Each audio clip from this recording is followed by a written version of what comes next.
Setelah pembahasan pertama kajian akhir zaman dengan tema la'alla as-sa'ata takunu qariba, boleh jadi kiamat sudah dekat.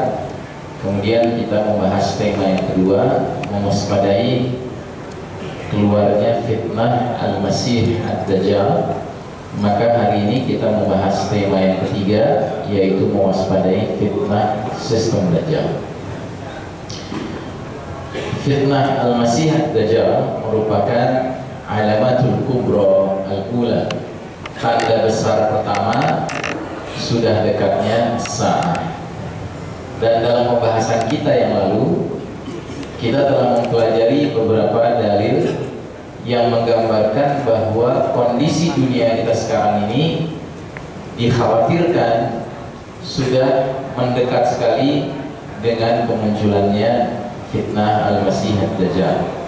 Salah satunya hadis yang diriwayatkan oleh Imam Al-Hakim menyebutkan, kata Nabi SAW, kelak ketika Dajjal keluar, dia akan berusaha memasuki kota Madinah, tetapi tentunya gagal.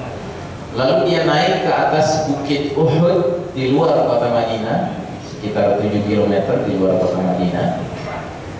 Dia naik bersama para pengikutnya. Lalu dia melihat ke arah Masjid Nabawi di kota Madinah dari bukit Uhud itu, dan dia bertanya kepada para pengikutnya, "Atarawna hadzal qasrul abyad?" Apakah kalian melihat istana putih tersebut? Lalu kata Dajjal, "Hadza Masjidu Ahmad." Itulah masjidnya Ahmad, maksudnya Masjid Nabawi, ya. Apa yang menarik dari hadis ini? Sewaktu Nabi SAW menyampaikan hadis ini 15 abad yang lalu, Masjid Nabawi terbuat dari tanah liat, warnanya kecoklatan, sederhana sekali, dan bagian atasnya hanya dilapisi oleh dedaunan kurma, pelepah kurma.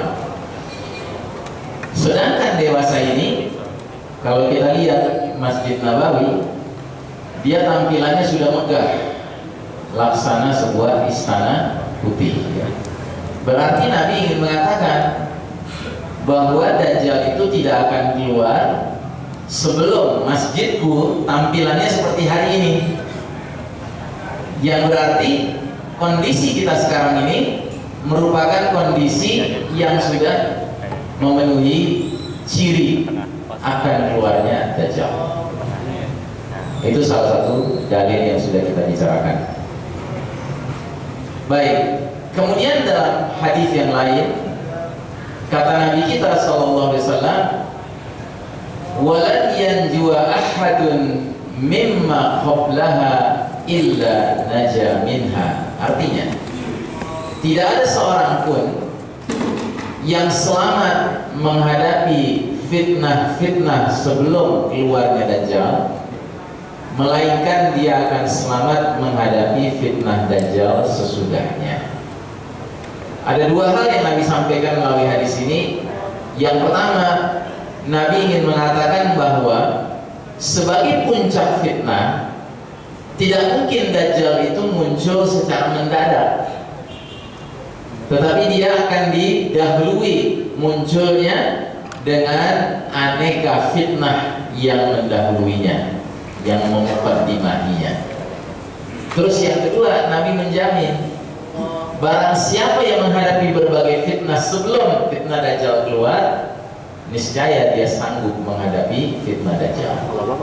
Dan itu punya makna implikasi lain. Apa itu? Barang siapa yang menghadapi berbagai fitnah sebelum Dajjal saja, dia sudah terpuruk, dia sudah masuk dalam perangkap fitnah-fitnah itu, jangan harap dia akan selamat menghadapi fitnah Dajjal, yang tentunya merupakan fitnah yang lebih dahsyat dari semua fitnah yang ada.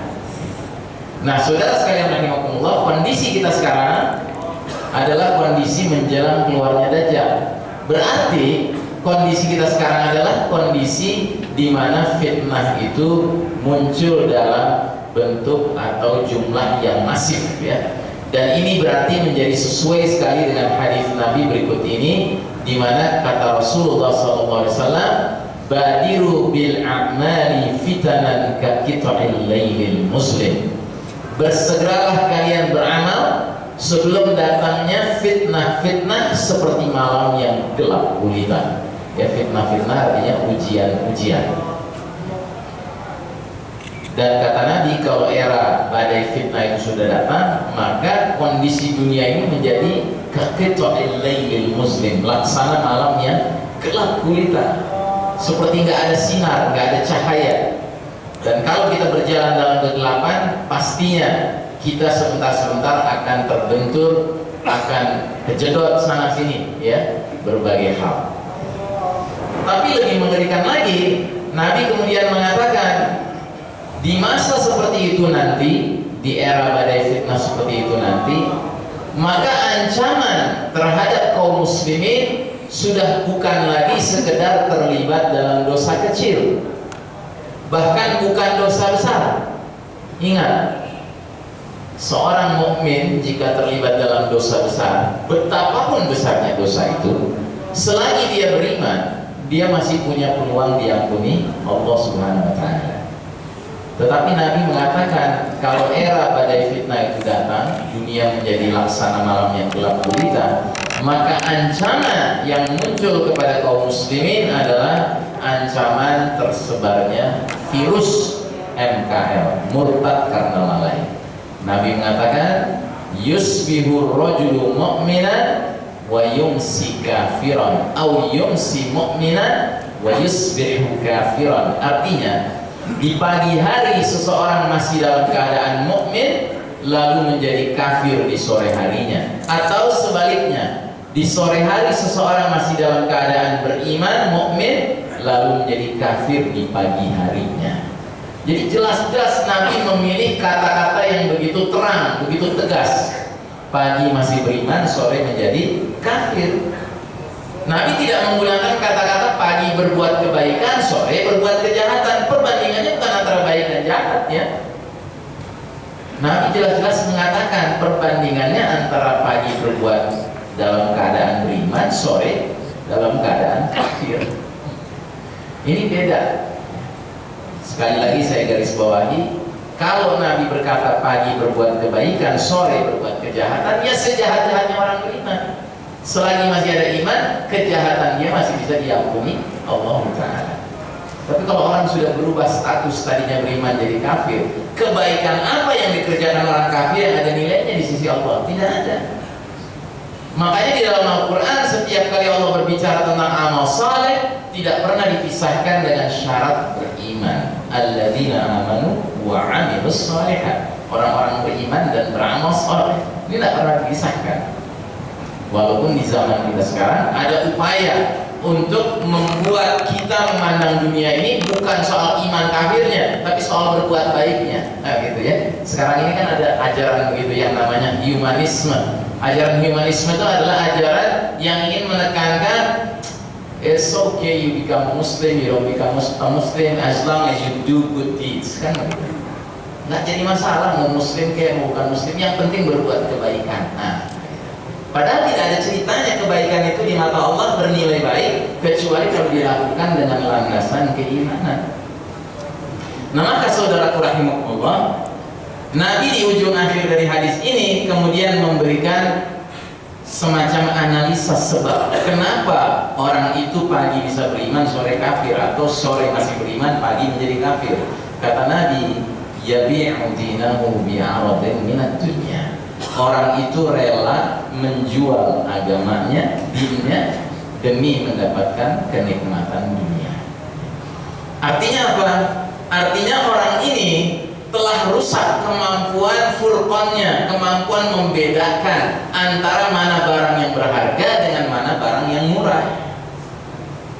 Dunia ini kenikmatannya di mata orang beriman itu murah. Sebaliknya ad-din, agama, di mata orang beriman itu mahal. Tapi coba lihat, orang yang pagi beriman sore kafir adalah orang yang rela menjual agamanya demi mengejar kenikmatan dunia. seolah-olah agamanya itu barang yang setara dengan dunia ini, padahal dia perkara yang sangat berbeda. Nah, jadi saudara rahimakumullah, kita sedang hidup di era ini.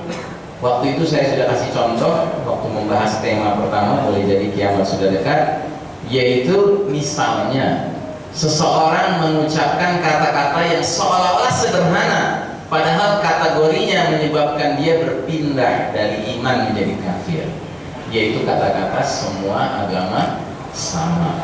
Mengatakan kalimat seperti itu sudah cukup mengantarkan seseorang bisa terkena virus MKL, virus murtad karena lalai. Dan virus murtad karena lalai ini berbeda dengan murtad yang formal ya. Kalau murtad formal itu jelas Pak, orang menyatakan terang-terangan saya berhenti jadi muslim, saya keluar, saya masuk ke agama lain. Itu namanya murtad formal. Ini murtad substansial. Ini kena virus MKL, ini kena penyakit yang para ulama menyebutnya nawaqidul iman, pembatal keimanan. Dan sayangnya kita dari kecil belajar agama lengkap diajarkan pembatal wudhu, lengkap diajarkan pembatal sholat, lengkap diajarkan pembatal puasa, tapi kita nggak pernah bertanya dan nggak pernah diajarkan tentang pembatal keimanan. Padahal sebagaimana wudhu, sholat, puasa bisa batal, iman juga bisa batal. Jangan salah ya, jangan menyangka iman itu hanya punya dua kemungkinan, yazid atau yanqus, naik atau turun. Tidak. Kalau dikatakan cuma naik dan turun, ya seturun-turunnya iman masih beriman juga kan ya, gitu. Tetapi ada yang ketiga, yaitu iman bisa batal, bisa nawaqid. Nah, ini yang harus kita waspadai. Nah, salah satunya yang bisa membatalkan keimanan seorang muslim adalah bila dia di satu sisi mengaku muslim, tapi di lain sisi dia menelan ideologi yang disebarkan musuh Islam hari ini yang namanya pluralisme, yang kemudian membuat dia dengan ringannya mengucapkan semua agama sama. Na'udzubillah min dzalik. Dan itu baru satu contoh Pak. Di zaman kita ini pembatal keimanan itu banyak sekali contohnya. Contoh lain misalnya, orang mengakui, mematuhi hukum selain hukum Allah itu batal imannya. Kenapa? Karena Al-Quran jelas-jelas menegaskan, bukan Al-Quran, Allah yang menegaskan dalam Al-Quran. Surat Al-Ma'idah Al-An'am ayat 57, silakan nanti dicek ayatnya. Di tengah-tengah ayat itu Allah menyatakan inil hukmu illa lillah, hak menetapkan hukum hanya milik Allah Subhanahu wa ta'ala. Hak menetapkan hukum. Sedangkan dalam kondisi dunia modern sekarang ini, di bawah sistem Dajjal hari ini, masyarakat diarahkan untuk merelakan hukum itu dibuat, disusun oleh selain Allah Subhanahu wa ta'ala. Sampai artis pun ikut terlibat menyusun hukum dan undang-undang. Lalu kita rela kepadanya. Na'udzubillahi. Hati-hati ya. Ini termasuk juga bisa membatalkan keimanan seorang yang mengaku muslim. Baik, saudara sekalian rahimakumullah, hadis lain lagi yang menggambarkan kondisi kita hari ini. Hadis riwayat Imam Ahmad, kata Rasulullah sallallahu alaihi wasallam, la yunqadanna 'ural islami 'urwatan فَكُلَّمَنْ تَقَضَتْ عُرْوَةٌ تَشَبَّثَ النَّاسُ بِالَّتِي تَلِيهَا وَأَوَّلُهُنَّ نَقْضًا الْحُكْمُ وَآخِرُهُنَّ الصَّلَاةُ. Artinya, sungguh ikatan Islam akan terurai simpul demi simpul. Setiap satu simpul terurai, maka manusia akan bergantungan pada simpul berikutnya. Simpul yang paling pertama kali terurai adalah masalah hukum, sedangkan yang paling akhir simpul yang terurai adalah masalah sholat.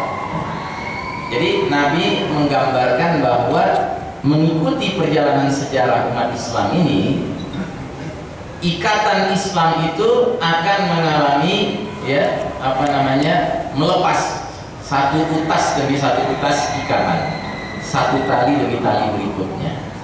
Dan yang dimaksud lepas di sini bukan ajaran Islamnya lepas, tidak, tetapi umatnya berpegangan kepada Islamnya itu lepas satu tali demi satu tali. Ingat ya, kita harus bisa membedakan antara Islam sebagai dinul haq dengan umat Islam sebagai penganutnya. Islam itu dinul haq, agama yang benar, datang dari Allah Subhanahu wa ta'ala, nggak ada cacatnya, nggak ada kekurangannya, dia sempurna sepenuhnya karena diciptakan oleh Allah Subhanahu wa Ta'ala. Tetapi yang namanya Muslim, kaum muslimin, itu penganut ajaran Islam.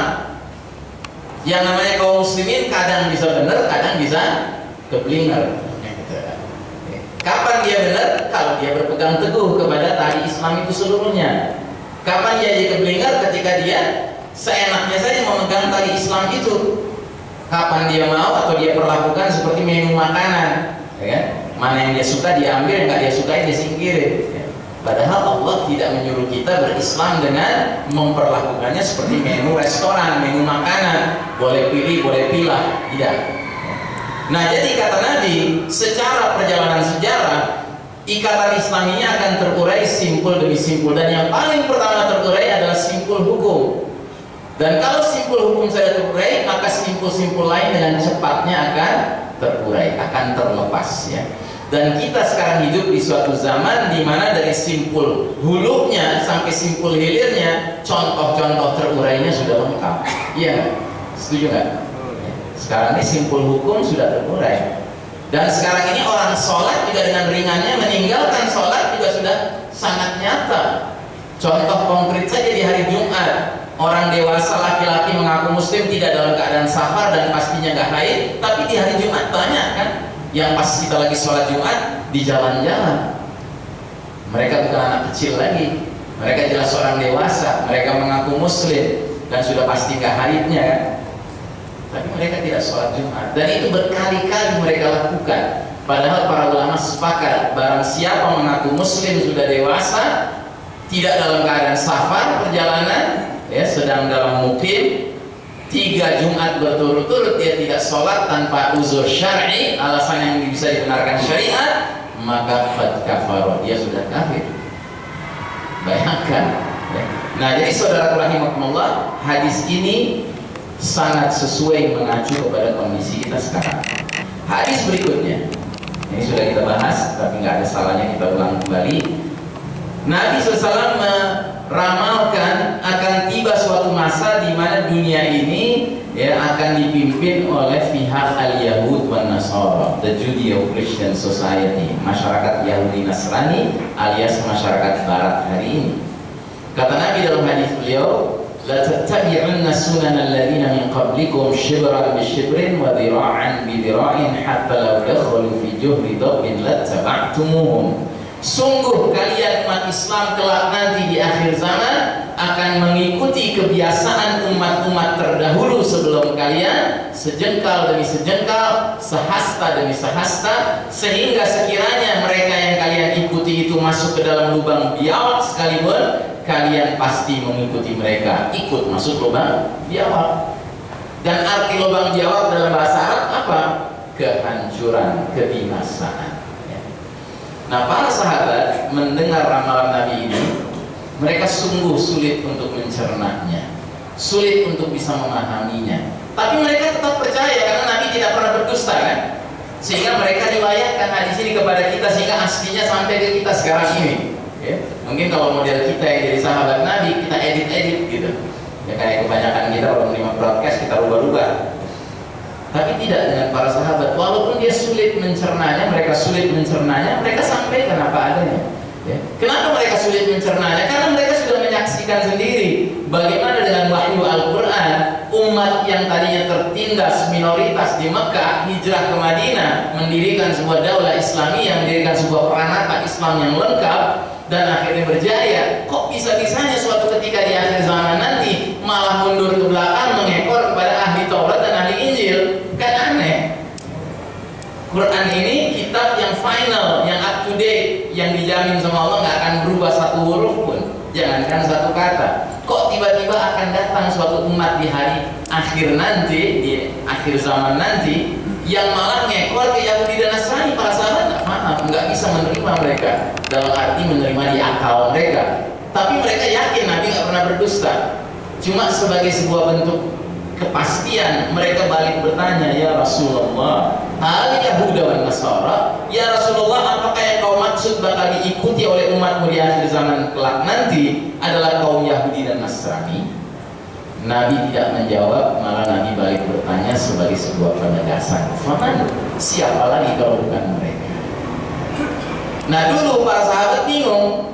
Tapi kita yang hidup di abad 21 sekarang ini, asalkan kita mau menggunakan kacamata iman dan tauhid membaca sikon dunia ini, kita bukan sekedar paham hadis ini, Pak. Kita menjalaninya.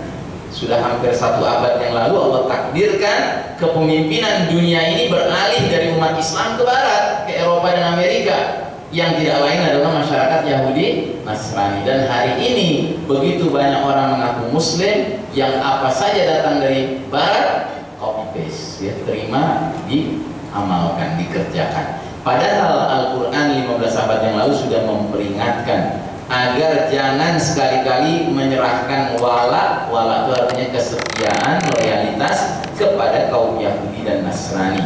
Allah Ta'ala berfirman yang maknanya, hai orang-orang beriman, janganlah kamu serahkan walakmu, loyalitasmu, kesetiaanmu kepada kaum Yahudi dan Nasrani. Sebahagian mereka, Yahudi Nasrani, pantasnya berwala, berloyalitas kepada sebagian Yahudi Nasrani lainnya. Barang siapa di antara kamu, wahai orang-orang yang mengaku beriman, menyerahkan walaknya, kesetiaannya kepada Yahudi Nasrani, maka sesungguhnya orang tersebut masuk ke dalam golongan mereka. Jadi dicoret keanggotaannya dari kaum muslimin oleh Allah Subhanahu wa Ta'ala, karena wala loyalitasnya bukan kepada Allah dan Rasulnya, malah kepada kaum Yahudi dan Nasrani. Maka dalam surat Al-Baqarah ayat 120 dengan tegas Allah menerangkan karakter kaum Yahudi dan Nasrani itu. Walan tarda 'ankal yahudu walan nasara hatta tattabi'a millatahum. Orang-orang Yahudi dan Nasrani tidak akan senang kepada kamu Muhammad dan kepada umatmu Muhammad, sehingga kamu dan umatmu mengikuti millah, cara hidup mereka. Jadi dengan kita memahami kata millah ini sebagai cara hidup, way of life, ya, berarti yang diinginkan oleh Yahudi Nasrani bukan kita menjadi Yahudi, menjadi Nasrani dalam arti agama. Ya, buat mereka silahkan mengaku tetap Muslim, yang penting cara hidupnya sudah berubah. Itu yang mereka inginkan.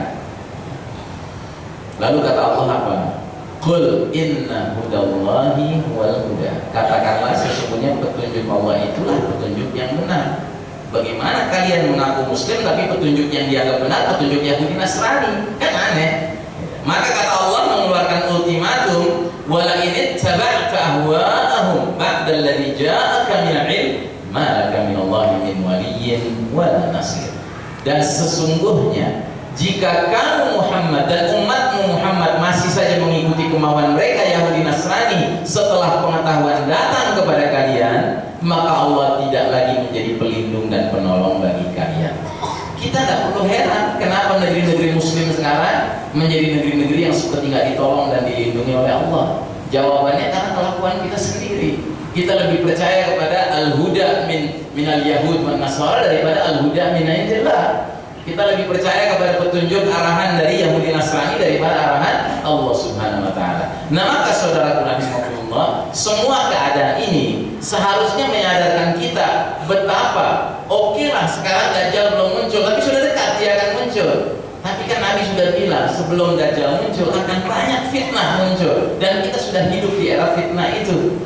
Maka saya peringatkan apa kata Rasulullah SAW 15 abad yang lalu, sungguh semenjak Allah menciptakan anak cucu Adam, tidak ada fitnah yang lebih dahsyat dari fitnah Dajjal. Dan tidak ada satu nabi pun yang diutus Allah melainkan nabi tersebut memperingatkan umatnya masing-masing mengenai fitnah Dajjal. Sedangkan aku ini adalah nabi terakhir dan kalian adalah umat terakhir, maka tidak dapat dipungkiri lagi bahwa Dajjal akan keluar di tengah-tengah kalian. Kemudian hadis berikutnya Nabi mengatakan akan banyak fitnah sebelum Dajjal muncul, dan Nabi mengeluarkan jaminan walan yanjua ahadun mimma qablaha illa naja minha. Tidak ada seseorang pun yang selamat dari rangkaian fitnah sebelum fitnah Dajjal, melainkan dia pasti selamat pula dari fitnah Dajjal sebelumnya. Nah, jadi saudara sekalian rahimakumullah, berbagai fitnah sebelum fitnah Dajjal muncul itu setelah kita pelajari, ternyata dia tidak berdiri sendiri-sendiri, tapi fitnah-fitnah itu terkait satu sama lainnya. Kalau tidak bisa dikatakan terangkai satu sama lainnya. Kalau tidak bisa dikatakan terstruktur satu sama lainnya. Kalau tidak bisa dikatakan dia bahkan sudah punya sebuah sistem yang memastikan fitnah-fitnah itu berjalan dengan lancar.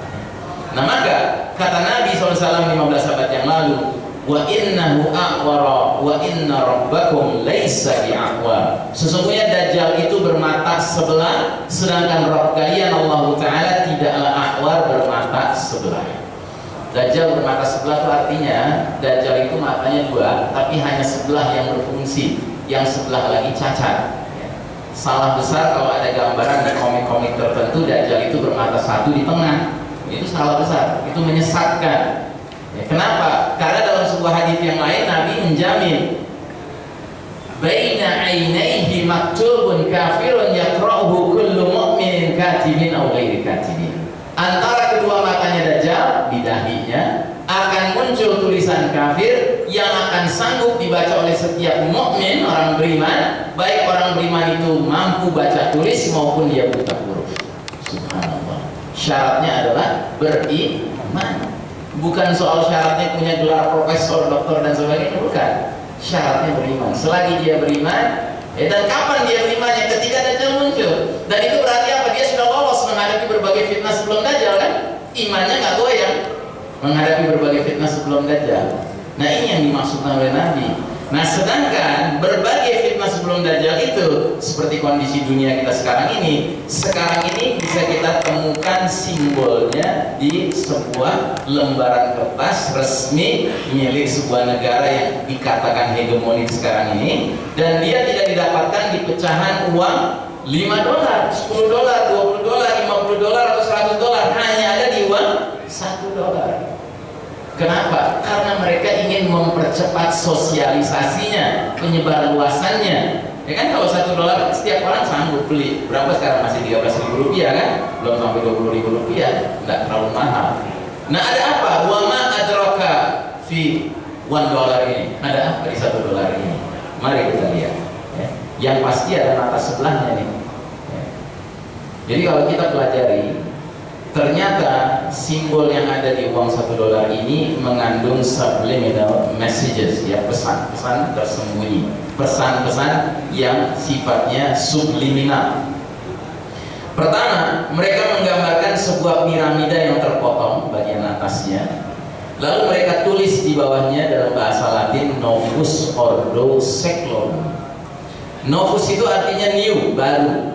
Ordo itu artinya tatanan, order. Seclorum artinya sama dengan secular, artinya world, dunia. Berarti Novus Ordo Seclorum bermakna New World Order, tatanan dunia baru.